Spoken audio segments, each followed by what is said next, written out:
Semua tepuk tangan di atas kepala sama-sama. We go. Hey, hey.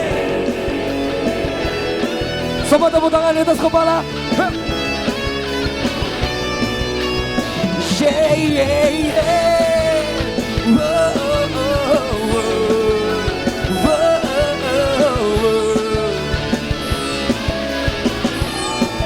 Katakan begitu besar, sing.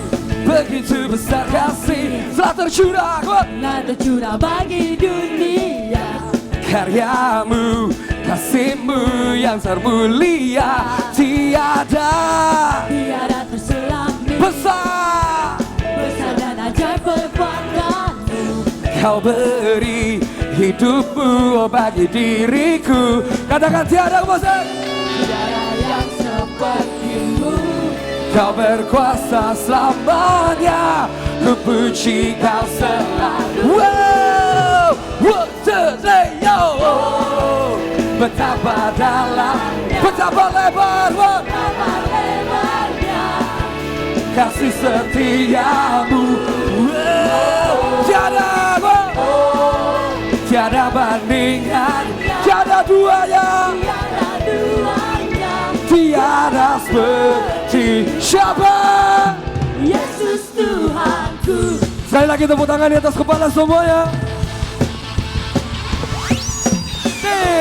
Begitu besar kasih telah tercurah bagi dunia. Karyamu, kasihmu yang termulia, ya, ya, ya. Tiada terselamni. Besar, kemana? Besar dan ajaib perbuatanmu. Kau beri hidupmu bagi. Bisa lambaikan tangan sama-sama. Tiada yang sepertimu. Kau berkuasa selamanya, ku puji kau selalu. Everybody, shake, wow. Betapa dalamnya, betapa lebar kasih setiamu.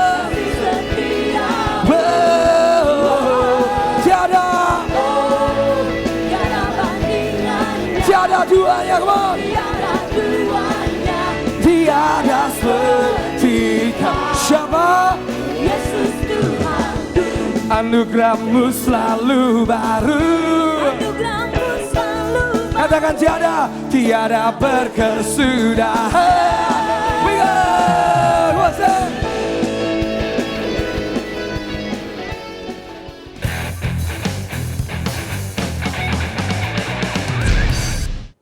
Halo pemirsa, damai sejahtera sorgawi akan segera mengalir lewat layar televisi Anda ke dalam keluarga dan hidup Anda masing-masing melalui acara yang kita tunggu-tunggu, Before 30. Saya Philip Mantova, selalu mendoakan pergumulan-pergumulan hidup Anda. Tuhan Yesus berkata, "Kepadamu kuberikan damai sejahteraku yang tidak dapat diberikan oleh dunia ini." Cobalah mencari damai ke tempat yang tertinggi di dalam hidup ini, bahkan ke lembah tercuram di dalam dunia ini. Namun akhirnya damai tetap dapat ditemukan dan hanya ditemukan di dalam Tuhan Yesus. Damai sejahtera itu akan tinggal dalam hidupmu selama-lamanya. Stay tune.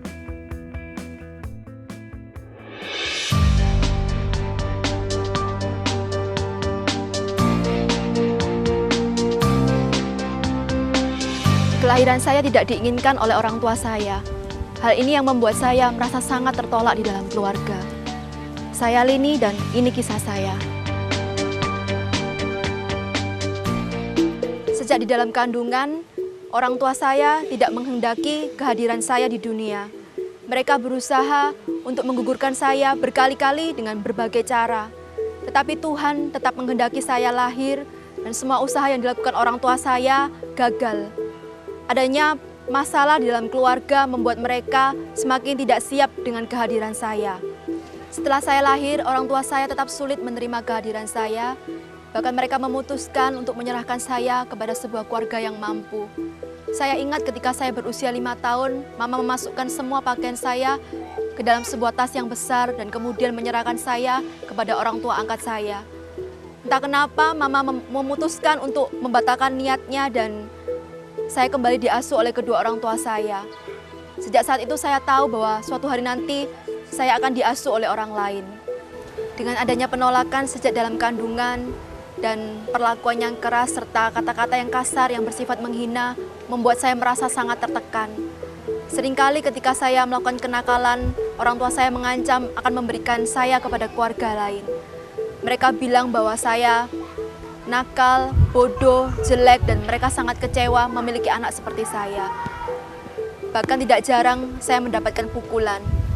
Sedikit saja kesalahan yang saya lakukan, perlakuan seperti itu saya dapatkan. Bahkan beberapa kali papa saya mengancam akan membunuh saya.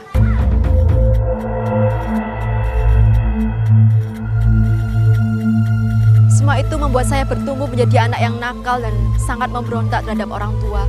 Bagi saya, rumah adalah sebuah neraka. Saya benci terhadap hidup ini, benci terhadap diri saya sendiri, dan terutama benci kepada papa saya. Beberapa kali saya berniat untuk membunuhnya, dan bagi saya cuma ada dua pilihan, saya atau papa saya yang mati. Rasanya ketenangan dan damai itu sangat jauh dari hidup dan hati saya. Saya merasa bahwa masa muda adalah masa yang penuh dengan masalah dan masalah saja. Meskipun begitu, saya menutupi semua yang saya alami dari teman-teman saya. Saya melakukan banyak hal supaya saya diterima dan diakui oleh banyak orang. Saya mengejar pengakuan dari orang lain. Tetapi saya merasa sangat kosong dan bahkan depresi. Tidak ada yang tahu apa yang saya rasakan dan saya hidup seperti orang munafik. Sampai suatu hari, ada seorang teman yang mengajak saya ke sebuah ibadah youth di sebuah gereja. Saat pujian dan penyembahan dinaikkan, saya merasakan sesuatu yang belum pernah saya rasakan sebelumnya. Saya rasa Tuhan sangat mengasihi saya dan semua beban yang saya alami diangkat oleh Dia. Saya merasakan ada sebuah kedamaian yang belum pernah saya rasakan sebelumnya. Dan sejak saat itu juga saya memutuskan untuk menyerahkan hati dan semua masalah saya kepada Tuhan. Dengan menyerahkan hidup kepada Tuhan bukan berarti masalah sudah tidak ada. Masalah tetap terjadi, tetapi Tuhan memberikan hati yang damai supaya saya dapat melihat masalah dengan sudut pandang yang positif dan berani untuk menghadapinya. Tuhan membentuk saya menjadi seorang pribadi yang berani menghadapi masalah, bukan lari dari masalah. Dalam proses pendewasaan yang Tuhan ajarkan, saya juga pernah gagal. Pernah ketika papa sedang sakit dan sedang marah besar, saya terpancing untuk melawannya. Namun setelah itu saya sangat menyesal karena melakukan itu. Dan saya minta maaf atas semua kesalahan yang saya perbuat. Dan saya katakan bahwa saya sangat bersyukur punya papa seperti beliau. Hal itu membuat papa saya menangis. Sejak saat itu saya tahu bahwa papa saya sebenarnya sangat mengasihi saya. Tidak ada satupun yang kebetulan di hidup ini. Tuhan punya rencana yang baik. Saat ini Tuhan mempercayakan saya untuk memimpin dan melayani banyak anak muda. Saya dibawa untuk melayani orang-orang yang punya latar belakang yang sama. Saya membantu mereka untuk melihat hidup dengan sudut pandang yang positif dan berani untuk menghadapi masalah. Saya membimbing mereka untuk melihat bahwa di dalam Tuhan ada kedamaian yang besar, pengharapan, dan jalan keluar untuk setiap masalah yang ada.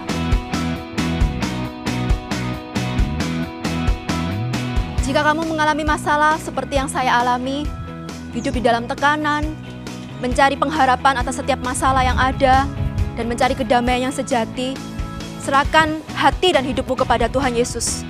Kalau Tuhan bisa mengubah kehidupan saya, Tuhan juga bisa mengubah kehidupanmu. God bless you.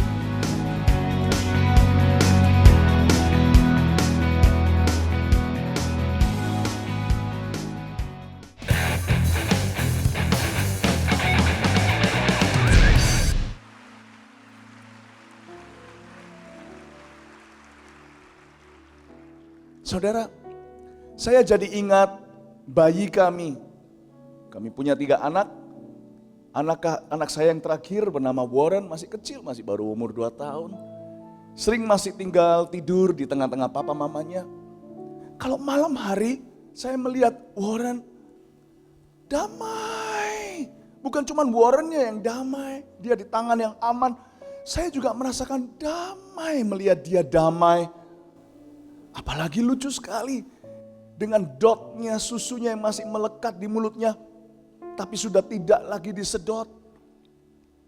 Saya melihat susu mulai menetes. Tanda bahwa dia sudah tidak lagi minum susunya. Berarti dia sudah kenyang dan sudah penuh. Pelan-pelan dengan gentle, dengan lembut seorang ayah mencabut dot anaknya. Pluk. Saya bisa melihat bibirnya belum tertutup rapat, masih ada putih-putihnya. Kelihatan ada menggenang susu di sana. Saya cuma lapin sedikit sana sini aja, tapi gak mau hapus semua susunya. Apalagi ketika saya cium pipinya yang cabi, saya cium, saya bilang, Warren, do you know daddy loves you? Tahukah Warren, papa sayang kamu? Dan waktu saya cium bayi saya ini, dia bau susu, pipinya bau susu.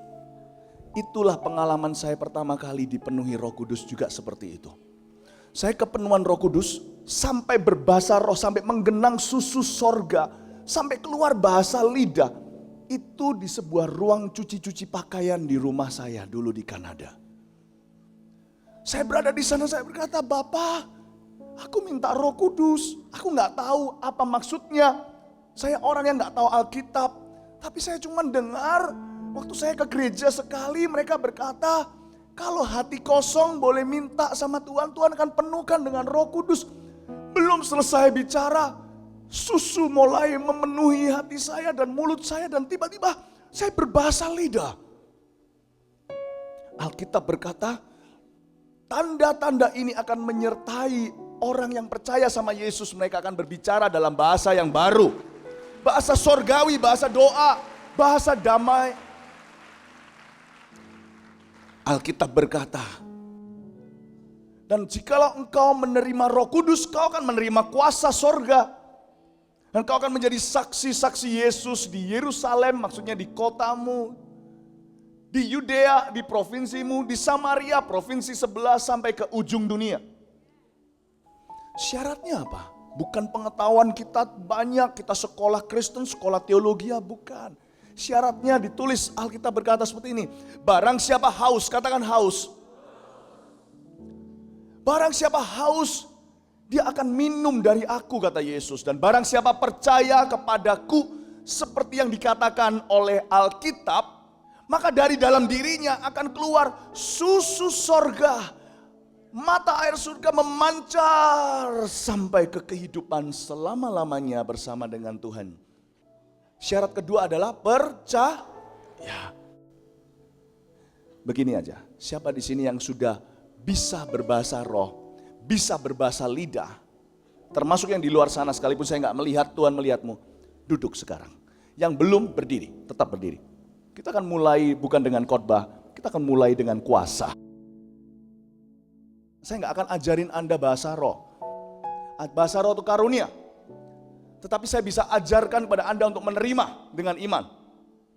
Alkitab berkata, barang siapa minta, dia akan menerima. Barang siapa mencari, dia akan pasti menemukan. Barang siapa mengetuk, maka pintu pasti akan dibukakan baginya. Bapamu di sorga pasti memberikan Roh Kudus kepada barang siapa yang meminta. Dia tidak akan memberikan kalajengking bagi orang yang minta roti. Pada anaknya yang minta air gak mungkin dikasih batu. Karena Bapak sayang padamu. Berikan tepuk tangan bagi Tuhan Yesus. Nah, saya ajak Anda berdoa, ikuti saya dengan sederhana. Setelah saya berkata amin, maka saya mengikat semua bahasa manusia. Bahasa Indonesia, Inggris, Chinese, apapun juga. Tak seorang pun bicara bahasa itu. Lalu kita semua yang sudah bisa berbahasa roh, kita rame-rame berbahasa roh. Dan Anda yang berdiri akan menerima api Roh Kudus. Amin. Amin. Berikan tepuk tangan bagi Tuhan Yesus. Haleluya. Mari kita semua angkat tangan kita, semua aja. Yang duduk, yang berdiri. Katakan, Tuhan Yesus, saya haus.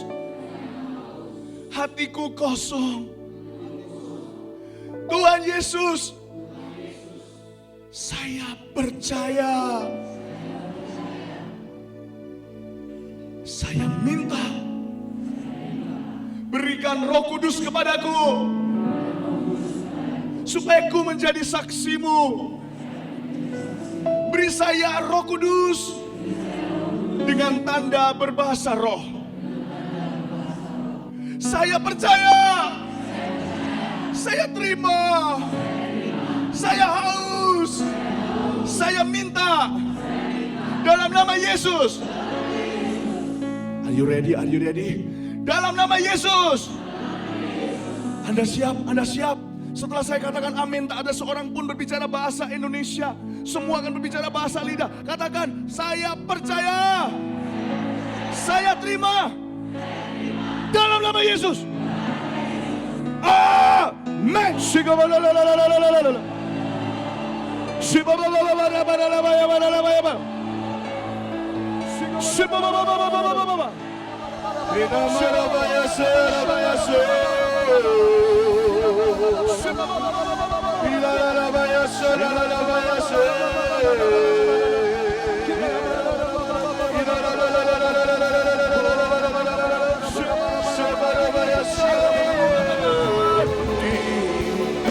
Hadiratmu ada terang kehidupanku, pernyataan kuasa kekuatanmu. Di hadiratmu ku datang, persembahkan lagu di hadapan Rajaku. Angkat tanganmu. Hadiratmu ada terang kehidupan, pernyataan di hadirat.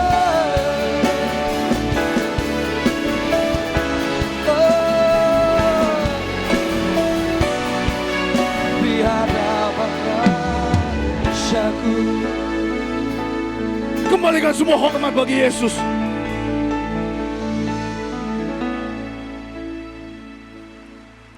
Buka bersama dengan saya di Yohanes pasal yang ke-7, ayat 37 sampai ayat yang ke-39. Dan pada hari terakhir, yaitu pada puncak perayaan itu, Yesus berdiri dan berseru, barang siapa haus, baiklah ia datang kepadaku dan minum. Barang siapa percaya kepadaku, seperti yang dikatakan oleh kitab suci, maka dari dalam hatinya akan mengalir aliran-aliran air hidup. Yang dimaksudkannya ialah roh yang akan diterima oleh mereka yang percaya kepadanya. Sebab roh itu saat itu belum datang karena Yesus belum dimuliakan. Saudara-saudara, aliran-aliran air hidup bukan cuma bicara soal bahasa roh, tetapi pertama-tama bicara tentang damai sejahtera. Setiap hati manusia ada kekosongan yang bentuknya hanya Yesus bisa isi. Seks tidak bisa isi. Kekayaan tidak bisa isi. Ketenaran tidak bisa isi. Teman-teman tidak bisa isi. Hobi tidak bisa isi.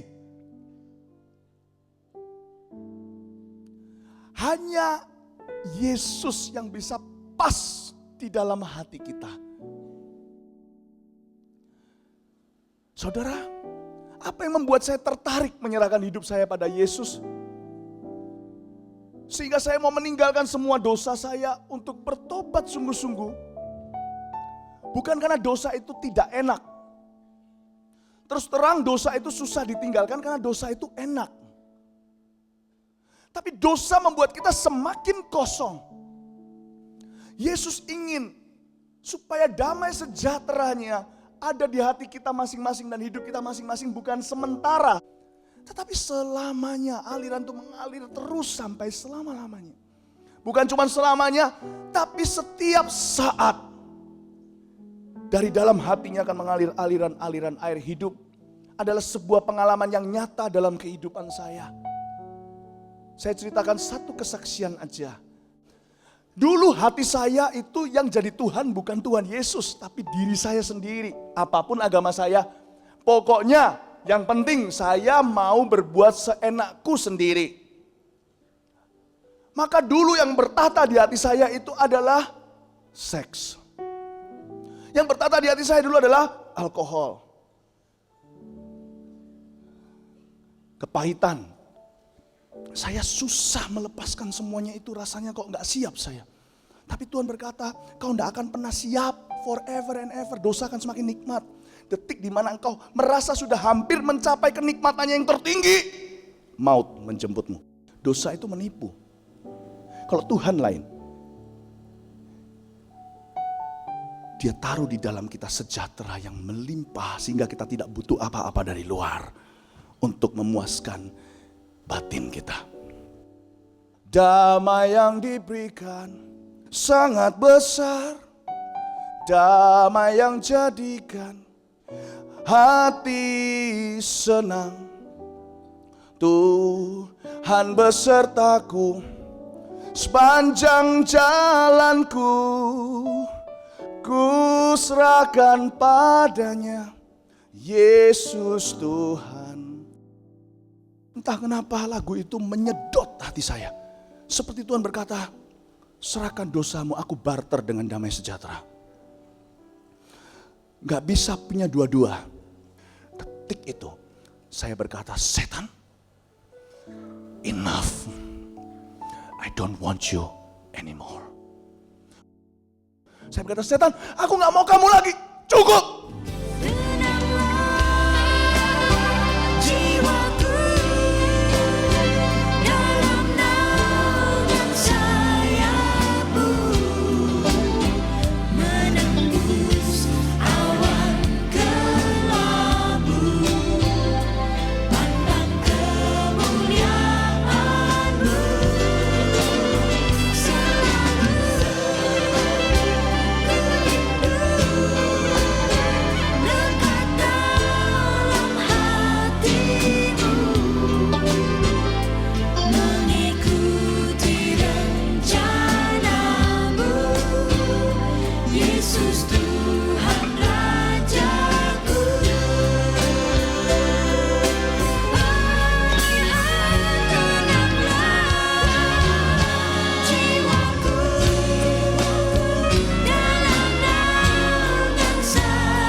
Yesus Tuhan Rajaku.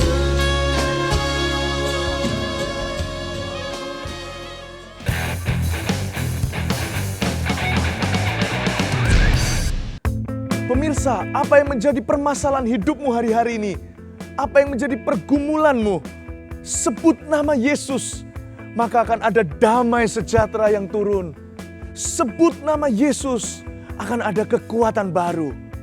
Ayo, pejamkan matamu sekarang dan mulai panggil Yesus. Ikuti saya. Katakan Yesus. Katakan Yesus. Jangan malu dengan orang-orang yang ada di sekelilingmu. Ini antara engkau dan Tuhan. Sebutkan sekali lagi, Yesus. Ya Tuhan Yesus, jamah saudaraku yang satu itu. Hamba tidak mengenalnya, tapi engkau mengetahui namanya. Bahkan rambut di kepalanya pun engkau sudah menghitungnya. Tidak ada yang terluput Tuhan. Tidak ada pemirsa yang terlewatkan Tuhan. Lawat setiap orang Tuhan. Yesus, Engkau datang sekarang Tuhan. Di dalam nama Tuhan Yesus yang mulia, yang ajaib, kita semua berdoa. Yang percaya sama-sama katakan, amin. Mulai dari hari ini, hati Anda tidak kosong lagi. Jikalau bersedih hati, ingatlah nama Yesus, maka Anda tidak akan bersedih lagi. Sudah tidak sabar berjumpa Anda kembali. Tuhan Yesus memberkati.